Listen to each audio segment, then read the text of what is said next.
যে আমার দিদা রান্না করছে, আমাদের কাজ হচ্ছে যেহেতু আজকে। তো দিদা আজকে কি রান্না করছো?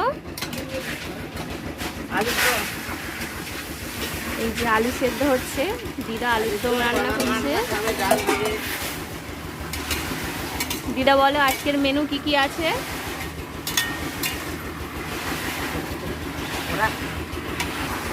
এই যে আমার দিদা রান্না করছে।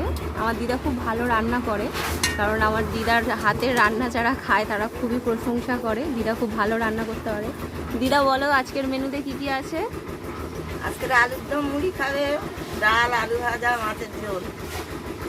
যে দিদা বলে দিল আজকে কি কি মেনু আছে। আজকে আমরা সবাই রান্না হবে, আমাদের খাওয়া হবে। আর আলুর দম মুড়ি হবে, এটা মিস্ত্রিদের জন্য। এই যে আলু সেদ্ধ হচ্ছে, দিদা রান্না করছে।